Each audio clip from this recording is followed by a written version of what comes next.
മാത്രമാണെങ്കിൽ നിങ്ങൾക്ക് എപ്പോഴും റീൽസേ കിട്ടൂ. നിങ്ങൾ സിനിമയാണ് കാണുന്നതെങ്കിൽ നിങ്ങൾക്ക് എപ്പോഴും സിനിമയെ കിട്ടൂ. നിങ്ങൾ വേറെന്തെങ്കിലുമാണ് കാണുന്നതെങ്കിൽ നിങ്ങൾക്ക് വേറെന്തെങ്കിലുമേ കിട്ടൂ. അതേസമയത്ത് നിങ്ങൾ മതപ്രഭാഷണമാണ് കേൾക്കുന്നതെങ്കിൽ മതപ്രഭാഷണമൊക്കെ നിങ്ങൾക്ക് കിട്ടും. ലീഗിന്റെ രാഷ്ട്രീയ പേജുകളാണ് കാണുന്നതെങ്കിൽ ലീഗിന്റെ രാഷ്ട്രീയ പേജുകൾ മുഴുവൻ നിങ്ങൾക്ക് കിട്ടും. അതുപോലെ ലോകവാർത്തകളാണ് നിങ്ങൾ കാണുന്നതെങ്കിൽ നിങ്ങൾക്ക് ലോകവാർത്തകൾ മുഴുവൻ കിട്ടും. അപ്പൊ അതുകൊണ്ട് നിങ്ങൾ എന്ത് ചെയ്യണം?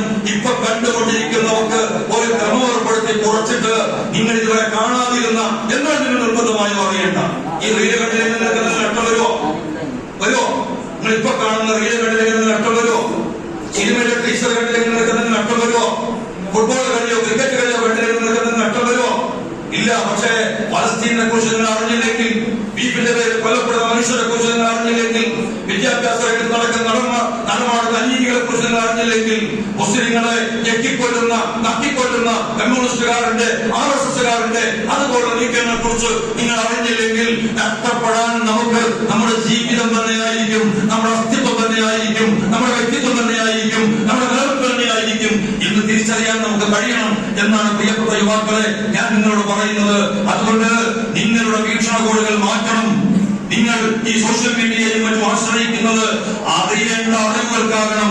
ഒരിക്കലും അനാവശ്യമായ നമ്മുടെ ജീവിതത്തെ ഒട്ടും ഗുണമായി സ്വാധീനിക്കാത്ത, ദോഷമായി അതേസമയത്ത് സ്വാധീനിക്കുന്ന മേഖലകളിലേക്ക് നമ്മൾ പോകാൻ പാടില്ല എന്ന് സൂചിപ്പിച്ചുകൊണ്ട് യൂത്ത് ലീഗ് മണിക്കോത്ത് ശാഖ കമ്മിറ്റി ഇപ്പൊ മടിയൻ പിന്നെ വാർഡാണ് എന്നാണ് നിങ്ങളുടെ ഒപ്പ്. പക്ഷെ മടിയനല്ല, ഇനി മുതൽ ഇത് മാണിക്കോത്ത് ശാഖയാണ്. ഇപ്പോ പുതിയ വാർഡിന്റെ അടിസ്ഥാനത്തിൽ ഈ മേഖല മുഴുവൻ പാലക്കി റോഡിന്റെ പിന്നെ കിഴക്ക് ഭാഗമുള്ള ഏതാനും കുറച്ച് വീടുകൾ ഒഴിച്ചു നിർത്തിയാൽ ബാക്കിയുള്ള വീടുകൾ മുഴുവൻ മടിയൻ പിന്നെ മാണിക്കോത്ത് പിന്നെ വാർഡായി മാറിയിട്ടുണ്ട്.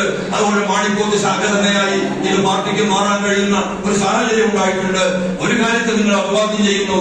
ഈ ജുമായ്ക്ക് ശേഷം ഇത്രയും ചെറുപ്പക്കാരുടെ വന്നിരിക്കാൻ കാണിച്ച സന്മനസ്സിന് ഞാൻ നിങ്ങൾ അഭിവാദ്യം ചെയ്യുന്നു. പക്ഷേ കൂട്ടത്തിൽ നിങ്ങളൊരു കാര്യം കൂടി പറയുന്നു. ഇന്ന് മാത്രം നിങ്ങൾ പാർട്ടി വിളിക്കുമ്പോൾ വന്നാൽ പോരാ. നാളെ പാർട്ടി ഒരുപക്ഷെ നിങ്ങളെ സമരത്തിൽ വിളിക്കും, നിങ്ങളെ സമ്മേളനത്തിൽ വിളിക്കും, നിങ്ങളെ പ്രകടനത്തിൽ വിളിക്കും, നിങ്ങളെ പാർട്ടിയുടെ ആവശ്യങ്ങൾക്ക് വിളിക്കും.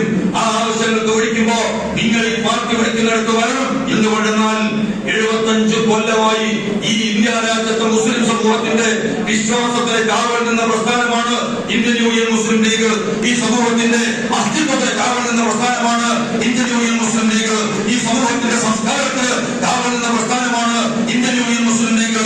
ഇന്ത്യൻ യൂണിയൻ മുസ്ലിം ലീഗ് എന്നൊരു പാർട്ടി ഇന്ത്യ രാജ്യത്ത് ഇല്ലായിരുന്നുവെങ്കിൽ 75 കൊല്ലം മുമ്പേ നമ്മളൊക്കെ പലസ്തീനികളെ പോലെ അതുപോലുള്ള അവിടുത്തെ മുസ്ലിങ്ങൾക്ക് അഭിമുഖീകരിക്കുന്ന അവസ്ഥയിലേക്ക് എത്തിപ്പോകുമായിരുന്നു. അങ്ങനെ നമുക്ക് കാവൽ നിന്ന് മുസ്ലിം ലീഗ് പ്രസ്ഥാനത്തിന്റെ യുവജന വിഭാഗമാണ് യൂത്ത് ലീഗ് എന്ന് പറയുന്നത്. അതുകൊണ്ട് യൂത്ത് ലീഗാണ് കരുത്ത്, യൂത്ത് ലീഗാണ് ശക്തി, യൂത്ത് ലീഗാണ് ബലം. ആ ബലമേകുന്ന നിങ്ങളുടെ കരങ്ങൾ പാർട്ടിക്ക് വേണ്ടി ഉയരണം, നിങ്ങളുടെ ശബ്ദം പാർട്ടിക്ക് വേണ്ടി ഉയരണം, നിങ്ങളുടെ കർമ്മങ്ങൾ പാർട്ടിക്ക് വേണ്ടി സമർപ്പിക്കണം. അതിനുവേണ്ടി നിങ്ങൾക്ക് സാധിക്കട്ടെ എന്ന് ആഗ്രഹിച്ചുകൊണ്ട് പ്രാർത്ഥിച്ചുകൊണ്ട് അഭിവാദ്യങ്ങൾ നൽകുകൊണ്ട്